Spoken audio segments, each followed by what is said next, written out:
सरकार से हम मांग करना चाहते हैं कि सरकार इंसानियत दिखाए, किसानों से बात करे। सरदार जगजीत सिंह डलेवाल जी लगभग 20 दिनों से वो आमरण अनशन पे और ये धरना शंभू बॉर्डर पे महीनों से चल रहा है और ये उन्हीं बातों को लेकर चल रहा था। वही सारी बातें जो लिखित रूप में सरकार के जॉइंट सचिव स्तर के व्यक्ति ने किसान आंदोलन को समाप्त कराते समय किसानों से प्रॉमिस की गई थी, उनको कहा गया था कि बातें होंगी।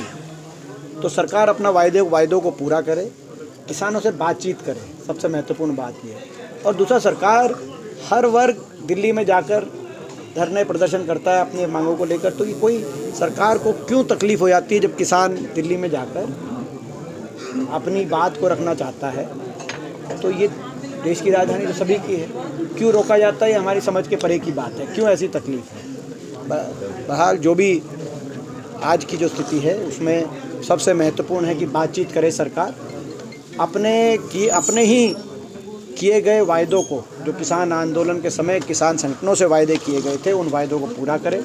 विशेष तौर से एमएसपी की लीगल गारंटी पे सरकार क्या कदम उठाती है और तुरंत ये जो गतिरोध है इसका समाधान निकालें। देखिए, जहाँ तक प्रदेश के नतीजों की बात, निश्चित तौर से जो उम्मीद थी हमारी, प्रदेश में कांग्रेस पार्टी की सरकार नहीं बनी, लेकिन सरकार ये ना भूले कि प्रदेश की जनता ने एक मजबूत विपक्ष के रूप में कांग्रेस को जिम्मेदारी सौंपी है। एक बराबर का विपक्ष, एक टक्कर का विपक्ष।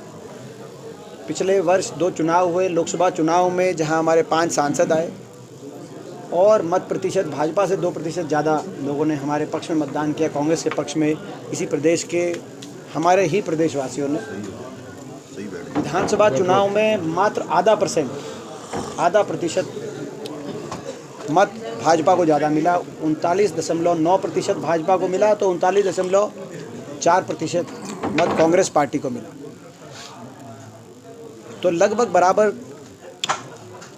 की संख्या में लोगों ने कांग्रेस के पक्ष में मतदान किया और 37 विधायकों के साथ प्रदेश के इतिहास में अब तक का सबसे मजबूत विपक्ष का विधायक दल कांग्रेस पार्टी को मिला। जो एक जिम्मेदारी लोगों ने जो दी है, उस जिम्मेदारी को सकारात्मकता से कांग्रेस पार्टी निभाएगी। हर वर्ग की हम आवाज़ बनेंगे, हर वर्ग की लड़ाई लड़ेंगे। हमारे मुद्दे यूं के यूं खड़े हैं।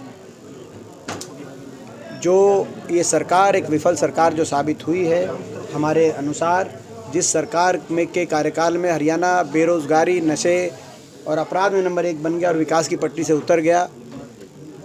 हमारे मुद्दे यूं के यूं हैं और उन मुद्दों को लेकर और हर वर्ग की आवाज़ को लेकर हम विपक्ष की जागरूक भूमिका निभाएंगे। आपकी पार्टी के नेता बोलते हैं सर आप लोगों के खिलाफ, शमशेर सिंह होगी, अजय यादव।